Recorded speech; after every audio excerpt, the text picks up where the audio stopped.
வாழ்க வையகம், வாழ்க வளமுடன்.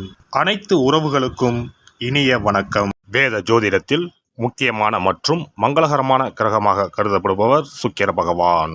அன்பு, அழகு, செல்வம், ஆடம்பரம் மற்றும் வாழ்க்கை வசதிகளை தீர்மானிக்கும் கிரகமாக விளங்குகிறார் சுக்கிர பகவான். சுக்கிர பகவான் பொதுவாக சுமார் 25 நாட்களுக்கு ஒருமுறை தனது ராசியை மாற்றுவார். அந்த வகையில் வரும் மார்ச் மாதம் 26ஆம் தேதி வியாழக்கிழமை அன்று அதிகாலை 5:30 மணிக்கு மீனராசியில் இருந்து வெளியேறி மேசராசிக்கு பயிற்சியாக உள்ளார். சுக்கிர பகவான் மேசராசியில் ஏப்ரல் மாதம் 19ஆம் தேதி பிற்பகல் 3:51 வரை பயணம் செய்வார். இந்த சுக்கிர பயிற்சியானது மிகவும் சிறப்பு வாய்ந்தது. ஏனெனில் இது விசுவாசு ஆண்டின் இறுதி சுக்கிர பயிற்சி ஆகும். அதே போல இது பாலபவம் வருடத்தில் வரக்கூடிய முதல் சுக்கிர பயிற்சி ஆகும். இந்த சுக்கிர பெயர்ச்சி உங்கள் வாழ்வில் பல மாற்றங்களை தரப்போகிறது. குடிசையில் இருந்த சில ராசிக்காரர்களின் வாழ்க்கை இப்போது கோபுரத்தில் ஏறப்போகிறது. பணம் பல வழிகளில் இருந்து வரப்போகிறது. இதுவரை இருந்து வந்த உடல் உபாதைகள் படிப்படியாக குறையப் போகிறது. பட்ட கடனை அடைக்க புது வழிகள் பிறக்கும். நடக்கப்போகும் இந்த சுக்கிர பெயர்ச்சியால் உங்கள் வாழ்வில் வளமும் நலமும் செல்வ செழிப்பும் பெற்று வாழ்வில் உயரிய நிலையை அடைய எல்லாம் வல்ல எம்பெருமானை வேண்டி விரும்பி கேட்டுக்கொள்கிறேன். விருச்சிக ராசி அன்பர்களே, இந்த சுக்கிர பயிற்சியின் போது செய்தொழிலில் நேர்முக மறைமுக எதிர்ப்புகள் நீங்கும்.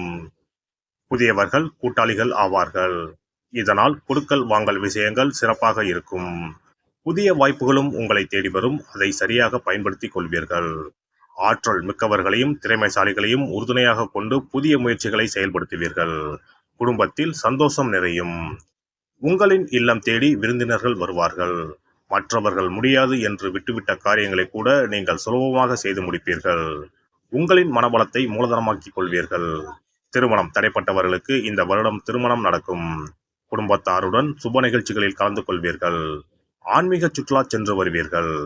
மற்றபடி வெளி ஆட்களிடம் உங்களின் தொழில் ரகசியங்களை பகிர்ந்து கொள்ள வேண்டாம். பூர்வீக சொத்து சம்பந்தப்பட்ட பிரச்சனைகளை விட்டு கொடுத்து முடித்துக் கொள்ளவும். இந்த காலகட்டத்தில் எதிர்பாராத செலவுகளும் அதனால் கவலைகளும் உண்டாகும்.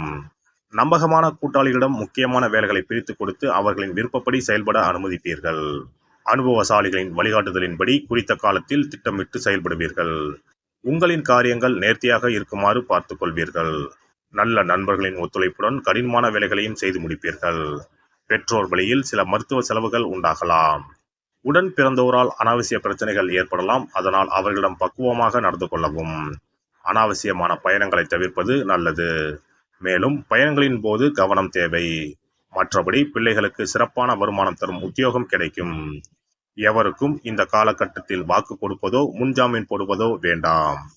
உத்தியோகஸ்தர்கள் இயந்திர வாழ்க்கையில் இருந்து விடுபட்டு சிந்தனைகளுக்கு செயல் வடிவம் கொடுக்க நினைப்பீர்கள். உங்களின் முன்னேற்றத்திற்கு தடையாக இருப்பவர்களை இனம் கண்டு விலக்குவீர்கள்.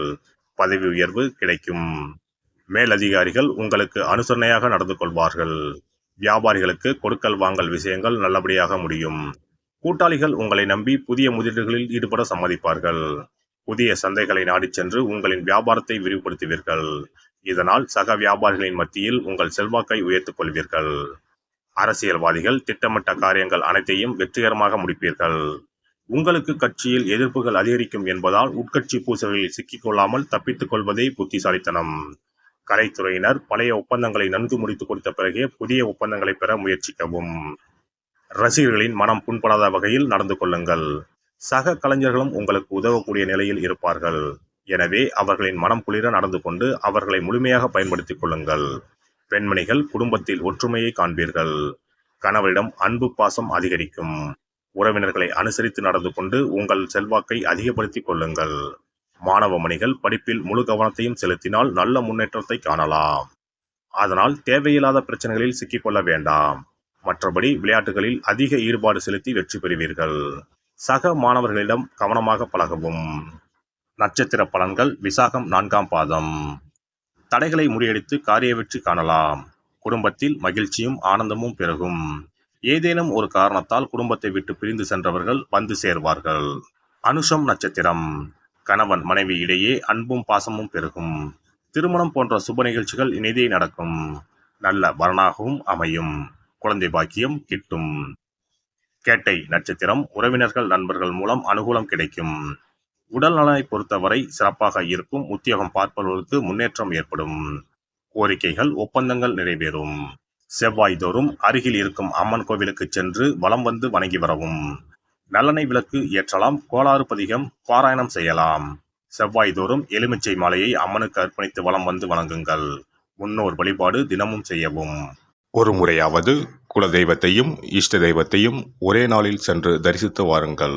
கடன் பிரச்சனைகள் தீரும், குடும்பத்தில் மகிழ்ச்சி நிலவும், மன நிம்மதி உண்டாகும். சிறப்பு தொகுப்பு. இனி சுக்கிர பகவானின் அருளை முழுமையாக பெற வெள்ளிக்கிழமையில் செய்ய வேண்டிய வழிபாடு என்ன என்பதனை பற்றி காண்போம். வெள்ளிக்கிழமை என்பது தெய்வ வழிபாட்டிற்கு உரிய நாளாகும். அதிலும் குறிப்பாக மகாலட்சுமியை வழிபடுவதற்கு சிறப்பான கிழமையாக கருதப்படுகிறது. நமக்கு செல்வத்தை வாரி வழங்கக்கூடிய மகாலட்சுமி தேவியும் குபேரனும் நம்முடைய பூர்வ ஜென்ம கர்ம வினைக்கு ஏற்ப பலாபலன்களை கொடுக்கிறார்கள். அதை அனுபவிக்க செய்யும் பொறுப்பு சுக்கிர பகவான் பார்த்து கொள்கிறார். ஒருவர் செல்வந்தராக இருப்பதற்கு ஜாதகத்தில் சுக்கிரன் அருள் கட்டாயம் இருக்க வேண்டும். சுக்கிரனுடைய அருள் பெற வெள்ளிக்கிழமையில் சுக்கிரஹோரை வரும் நேரத்தில் இவ்வாறு வழிபாடு செய்தால் சுபபோக வாழ்க்கையை அனுபவிக்க முடியும். ஒருவருடைய ஜாதகத்தில் சுக்கிரன் நீச்சம் பெற்றால் உடல் ரீதியான ஆரோக்கிய ரீதியான பாதிப்புகள் ஏற்படும். சொத்து சுகங்கள் எவ்வளவு இருந்தாலும் அதை முழுமையாக அனுபவிக்க முடியாமல் செய்துவிடும்.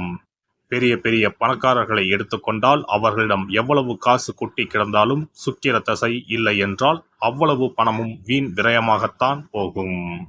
குறிப்பாக மருத்துவ செலவுகள் செய்தே சொத்துக்கள் அழியும் நிலை வரும். இதற்கு சுக்கிர பகவானுடைய வழிபாடு நல்ல ஒரு பலனை கொடுக்கும். சுக்கிர பகவானுக்கு வெள்ளிக்கிழமை என்பது உரிய தினமாகும். சுக்கிரன் அருள் பெற வீட்டில் வெள்ளி பொருட்களை பயன்படுத்துவது நலமாகும். வெள்ளியில் சுக்கிரன் வசிப்பதாக ஐதீகம் உள்ளது. வெள்ளி பொருட்கள் கொண்டு பூஜை செய்தால் சகல சௌபாக்கியங்களும் உண்டாகும். சுக்கிர வழிபாடு செய்ய நினைப்பவர்கள் காலை 6 மணி முதல் 7 மணி வரையிலான காலம் சுக்கிரஹோரை ஆகும். அதனை தவறவிட்டால் மதியம் 1 மணி முதல் 2 மணி வரை சுக்கிரஹோரை நிகழ்கின்றது. அதையும் தவறவிட்டால் இரவு 8 மணி முதல் 9 மணி வரையிலான சுக்கிரஹோரை நேரத்தில் வழிபாடுகள் செய்து பயன்பெறலாம். இவற்றில் காலை 6 மணி முதல் 7 மணி வரையிலான முதல் சுக்கிரஹோரையில் சுக்கிர வழிபாடு செய்வது சிறப்பான பலன்களை கொடுக்கும். காலை முதல் மாலை வரை உபவாசம் இருந்து சுக்கிர பகவானுக்கு உரிய காயத்ரி மந்திரத்தை உச்சரித்து கல்கண்டு சேர்த்த சர்க்கரை பொங்கலை நைவேத்தியம் படைத்து வெள்ளை நிற பூக்களால் அர்ச்சனை செய்ய வேண்டும். சுக்கிர தசை நடப்பவர்களும் சுக்கிரன் நீச்சம் பெற்ற ஜாதகக்காரர்களும் இந்த வழிபாடு செய்வது சிறப்பான பலன்களை கொடுக்கும். சுக்கிர தசை நடக்கும் பொழுது சுக்கிர வழிபாடு செய்து வர வருமானத்தை சுகமான வாழ்க்கை வாழ்வதற்கு உரிய வகையில் பயணிக்க செய்யும். வீடு நிலம் வாங்குவது, ஆடம்பர பொருட்கள் சொத்துக்கள் போன்றவற்றை வாங்க வைக்கும். அதுவே சுக்கிரன் நீசம் பெற்ற காலத்தில் இந்த வழிபாடு செய்பவர்களுக்கு வீண் விரயங்கள் இல்லாமல் ஓரளவிற்கு வறுமையிலிருந்து பிழைக்கச் செய்யும். வெள்ளிக்கிழமையில் நவக்கிரக கோவிலுக்கு சென்று சுக்கிர பகவானுக்கு வெள்ளை வஸ்திரம் சாற்றி வழிபாடு செய்யலாம். வெள்ளை நிற நைவேத்தியங்கள் தயார் செய்து கோவிலில் வரும் பக்தர்களுக்கு தானம் செய்யலாம். இவ்வாறு செய்து வர சுக்கிரனின் முழு அருளும் கிடைக்கப் பெற்று வாழ்வில் உயரிய நிலையை அடைவீர்கள். எல்லாம் வல்ல இறையருளால் நீங்களும் உங்கள் அன்பு குடும்பமும் உடல் நலம், நீலாயுள், நிறை செல்வம், உயர் புகழ், மெய்ஞானம் ஓங்கி வாழ்க வளமுடன். இந்த வீடியோ பதிவு உங்களுக்கு பிடித்திருந்தால் லைக் பண்ணுங்க, கமெண்ட் பண்ணுங்க, ஷேர் பண்ணுங்க, மறக்காம சப்ஸ்கிரைப் பண்ணுங்க, பக்கத்துல இருக்கிற பெல் பட்டனை கிளிக் பண்ணுங்க. நன்றி, வணக்கம். ஓம் நமச்சிவாய. சிவாய நம.